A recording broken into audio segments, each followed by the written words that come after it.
হরে কৃষ্ণ।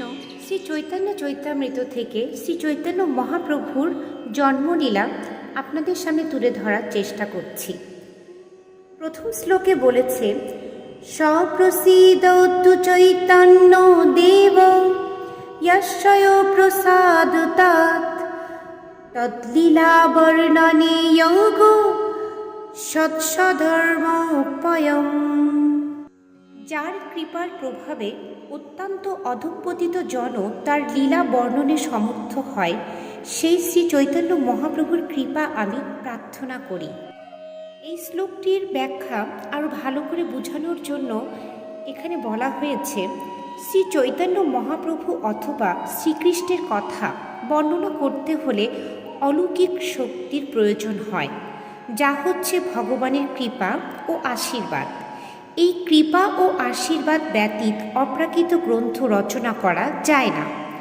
ভগবানের কৃপার প্রভাবে অশিক্ষিত মানুষও অপূর্ব সুন্দরভাবে চিন্ময় তত্ত্ব বর্ণনা করতে পারে। যিনি শ্রীকৃষ্ণের শক্তিতে আবিষ্ট, তিনি শ্রীকৃষ্ণের কথা বর্ণনা করতে পারেন। কৃষ্ণ শক্তি বিনা নহে তার প্রবর্তন। পরমেশ্বর ভগবানের করুণা দ্বারা অভিষিক্ত না হলে ভগবানের নাম, যশ, গুণ, পরিকর আদি বর্ণনা করা যায় না। তাই দেখতে হবে শ্রীল কৃষ্ণদাস কবিরাজ গোস্বামী শ্রী চৈতন্য চৈতামৃতের বর্ণনা হচ্ছে গ্রন্থাকারের উপর ভগবানের বিশেষ করুণার প্রকাশ। যদিও তিনি নিজেকে সবচাইতে অধঃপতিত বলে মনে করেছেন, নিজেকে অধঃপতিত বলেছেন বলে আমাদের তা মনে করা উচিত নয়। পক্ষান্তরে যিনি এমন সুন্দর অপ্রাকৃত শাস্ত্র রচনা করতে পারেন, তিনি আমাদের কাছে অবশ্যই পূজনীয়। জয় জয় শ্রীকৃষ্ণ চৈতন্য গৌরচন্দ্র, জয় অদ্বৈত চন্দ্র, জয় জয় নিত্যানন্দ। শ্রীকৃষ্ণ চৈতন্য মহাপ্রভুর জয় হোক, শ্রী অদ্বৈত চন্দ্রের জয় হোক, শ্রী নিত্যানন্দ প্রভুর জয় হোক। জয় জয় গদাধর, জয় শ্রীনিবাস, জয় মুকুন্দ বাসুদেব, জয় হরিদাস। শ্রী গদাধর প্রভুর জয় হোক, শ্রীবাস ঠাকুরের জয় হোক, মুকুন্দ প্রভু ও বাসুদেব প্রভুর জয় হোক, হরিদাস ঠাকুরের জয় হোক।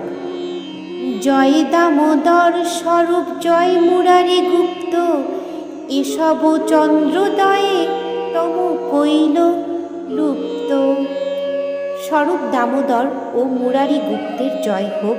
এই সমস্ত দীপ্তমান চন্দ্র একত্রে উদিত হয়ে এই জড় জগতের অন্ধকার দূর করছেন। জয় শ্রী চৈতন্য চন্দ্রের ভক্ত চন্দ্রগণ, সবারও প্রেম জ্যোৎস্নায় উজ্জ্বল ত্রিভুবন। শ্রী চৈতন্য চন্দ্রের সমস্ত ভক্ত চন্দ্রগণের জয় হোক। তাদের কিরণরূপী প্রেম জ্যোৎস্নায় ত্রিভুবন উজ্জ্বল হয়ে উঠেছে। এই শ্লোকটিকে আরও ভালো করে ব্যাখ্যা করে বোঝানোর জন্য বলা হয়েছে, এই শ্লোকে আমরা দেখতে পাই যে চন্দ্রকে বহু বচনে চন্দ্রগণ বলে বর্ণনা করা হয়েছে, অর্থাৎ বহু চন্দ্র রয়েছে। ভগবদ্গীতায় 10:21 ভগবান বলেছেন, নক্ষত্রানাহং শশী, অর্থাৎ নক্ষত্রদের মধ্যে আমি হচ্ছি চন্দ্র। সমস্ত নক্ষত্রগুলি হচ্ছে চন্দ্রের মতো।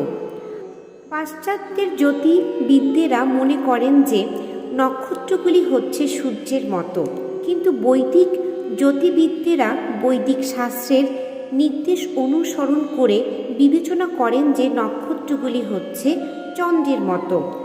সূর্যের অত্যন্ত উজ্জ্বলভাবে কিরণ বিকরণ করার ক্ষমতা রয়েছে এবং চন্দ্রের সূর্যের কিরণের প্রতিফলিত করে, তাই তাকে উজ্জ্বল দেখায়। শ্রী চৈতন্য চৈতামৃত গ্রন্থ কৃষ্ণকে সূর্যের সঙ্গে তুলনা করা হয়েছে।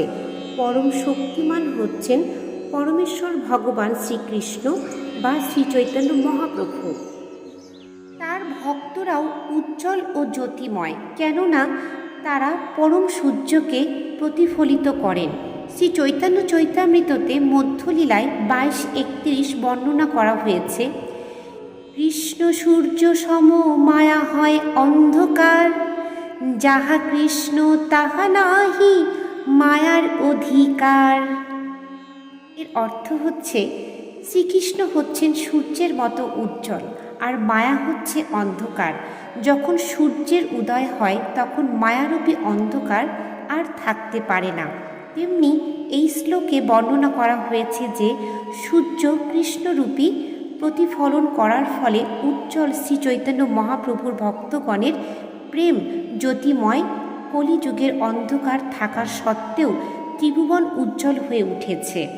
শ্রী চৈতন্য মহাপ্রভুর ভক্তগণ কেবল কলিযুগের অন্ধকার দূর করতে পারেন এবং এই যুগের মানুষের অজ্ঞান অন্ধকার দূর করতে পারেন, অন্য কেউ তা পারেন না। তাই আমি আশা করি কৃষ্ণ ভাবনামৃত আন্দোলনের সমস্ত ভক্তরা যেন এই পরম সূর্যকে প্রতিফলিত করার মাধ্যমে সমগ্র জগতের অন্ধকার দূর করেন।